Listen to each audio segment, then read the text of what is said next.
one of those events that's really hard to deal with. I have had two people that I have known and loved within the last 6 or 7 years, 7 or 8 years maybe, that I've been close to who have taken their own lives. We had a discussion about this on the mission field one time, and I made the comment, I don't know of any faithful Christians who have committed suicide. I can't say that today. It was not long after I made that statement, and it was our mission team that was having this discussion. It was not long after I made that statement until I found out one of my former Bible professors who killed himself. Now, he had struggled with depression for a long time. When I had him for class, I did not know that. He never presented himself in class as an individual who's taken medication to deal with depression. And so it came as somewhat as a shock to hear that, and then all the other details that people on campus obviously knew about, and I personally did not. And then last spring, I guess, early summer, a young man that was in our youth group before we went to Romania when I was a youth minister down in Tennessee. He is probably in his late 20s by now. I preached his mom's funeral a year and a half ago. And he never adjusted to the fact that his mom had passed away. He was very close to her. And as far as I knew, when I was a youth minister, he was a strong and faithful Christian, gave lessons on Sunday nights, served on the Lord's table, gave public prayers. When I talked to his father or his older brother after he took his life, he hung himself. His older brother said that when he was at work, he worked in construction down in Florida. He said that he was a strong and active Christian, always talking to his co-workers about Christ and about the gospel. But he just could not handle the loss of his mom. How do we deal with suicide? What does the Bible have to say about it? Well, let's begin with a few biblical examples. Now, the Bible does not deal as forthrightly about suicide as perhaps we might like. There are 6 examples of people in the Bible who took their own lives. The first one is Abimelech from Judges chapter 9. Abimelech was one of the judges, and he went to lay siege against a city, and a woman dropped a big millstone, or she had people from the village there drop a big millstone over the wall and landed on his head, crushed his skull. He realized he was not going to recover from this, and so he took his own life. It's interesting that he asked his armor bearer, a friend who was there with him, to help him take his life because he said, I don't want people to know for forever that I was killed by a woman. And yet God had it recorded in the Bible, so everybody for the last several thousand years has known that Abimelech was actually killed by a woman. That's the first example of suicide in the Bible. The second example, of course, is Samson. Some consider Samson to be a martyr, in the sense that he did take his own life, but it was for the purpose of killing all of these ungodly people, the Philistines. But Samson, of course, pushed down the pillars in the temple of the god of the Philistines, and the roof collapsed on himself and all of the Philistines, and so Samson took his own life. The third example is King Saul. King Saul was shot by an arrow by the Philistines in 1 Samuel chapter 31. He too realized that this was a fatal injury, and so he fell on his own sword. And then his armor bearer, we might count that as a 7th example, but his armor bearer also killed himself when he saw that his king had died. That's the next example. And then Ahithophel, 2 Samuel chapter 17. Ahithophel was a counselor to King David, but when David's son, Absalom, instigated a rebellion, Absalom asked 2 of his advisors what he should do to try to take over the throne from King David. And so Hushai was one advisor and Ahithophel was the other. Hushai was David's personal advisor, and he encouraged Hushai to go over to the other side, to Absalom, and to encourage Absalom through his advice to do something that would allow David to know what he's doing, so that David could thwart his plans. Well, Absalom, David's son, wound up listening to Hushai's advice and not Ahithophel's advice. And when Ahithophel saw that his advice was not followed, then he went home and he killed himself. The next example is Zimri, 1 Kings chapter 16. Zimri was a king of the northern tribes of Israel, and he was under siege by Omri, who was King Ahab's dad. And Zimri realized he was going to lose this battle, so he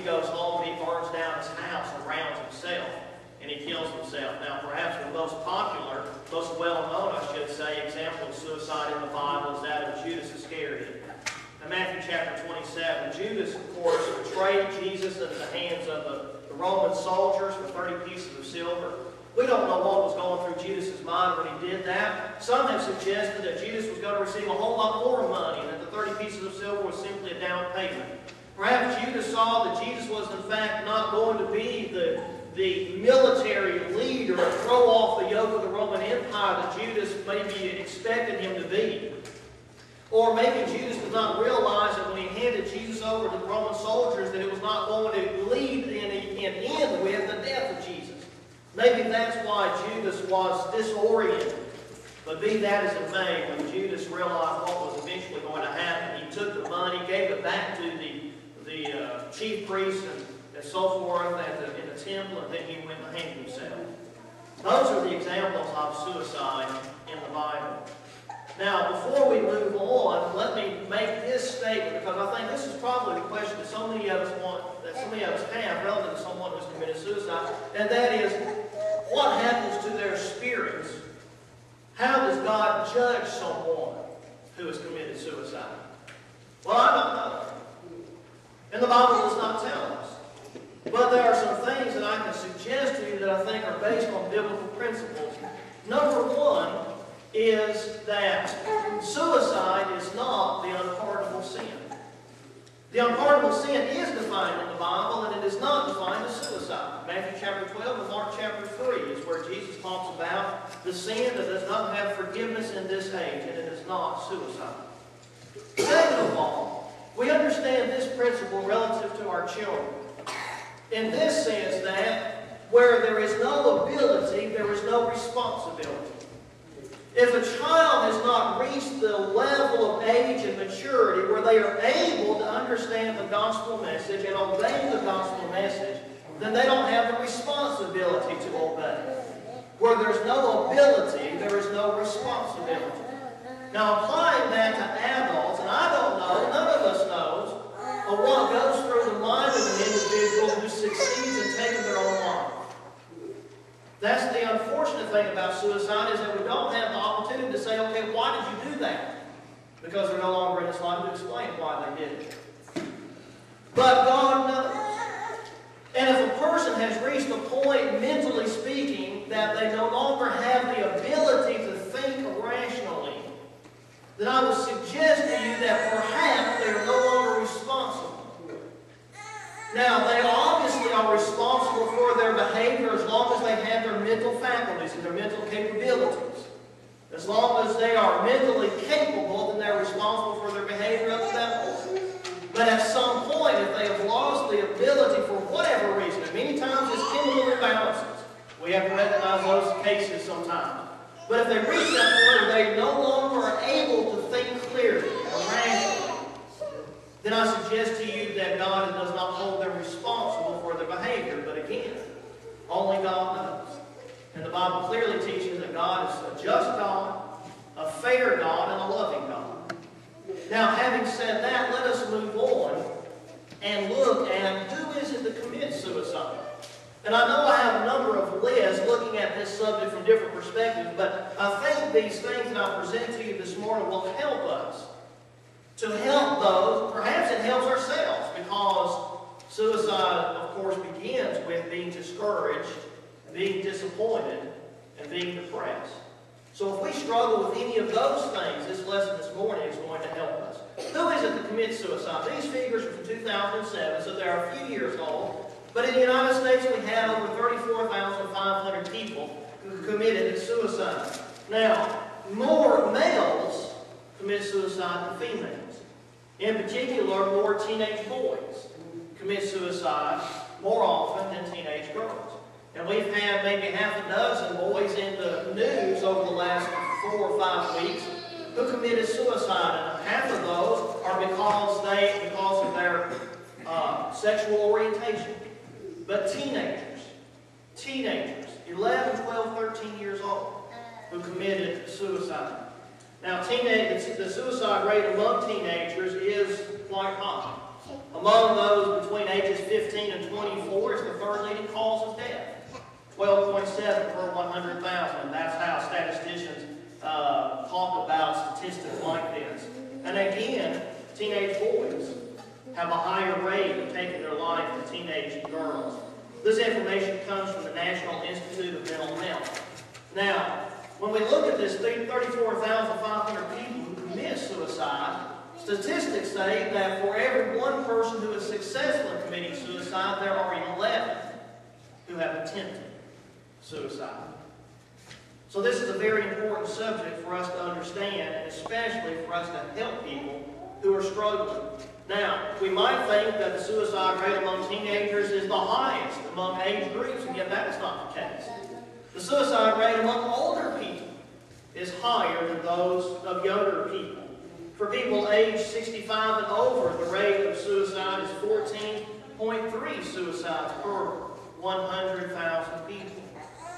Now, probably we understand these suicides as being people who all want to go through euthanasia, who practice euthanasia. That is, asking the doctor to help them take their own life. But people who are up in age, in their 80s and 90s and so forth, who do not see any more purpose in living. And so they take their life. Now, suicide rates are highest among white men. White men, 85 and over, 47 suicides, notice, per 100,000 people. Now, the suicide rate is high among American Indians, and it is relatively low among Hispanics and blacks, just for your information. Suicide rate is also high, interestingly enough, in the springtime.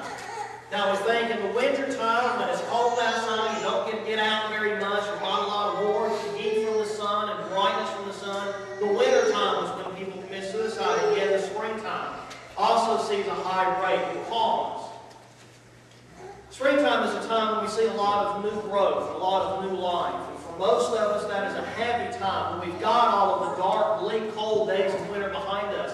And yet for people who are struggling in their lives, and the springtime comes when life and other people are enjoying the new warmth and the flowers that are blooming and so forth, for many people, that happiness does not come. The joyful time does not come. The peace that we often feel during springtime and with the coming of summer, that doesn't come for a lot of people in springtime. And so that's why suicide rates can be very high in the spring as well as in the winter time. Now, why do people commit suicide?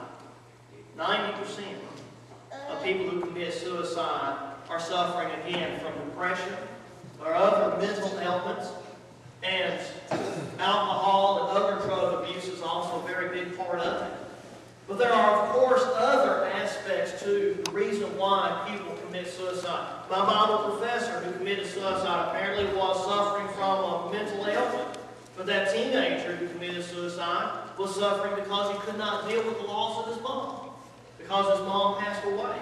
And so many suicides are associated with the loss of a loved one, or with elderly people, perceived illness that is not going to get any better, or people who feel hopeless, or they feel powerless, or they feel worthless, or they feel shame.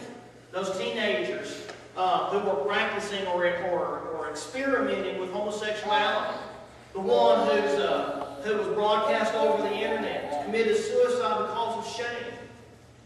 And so there are other things, other factors. But regardless, when these people are thinking, when they're thinking about wanting to end their life, they simply don't see that they have any reason for living.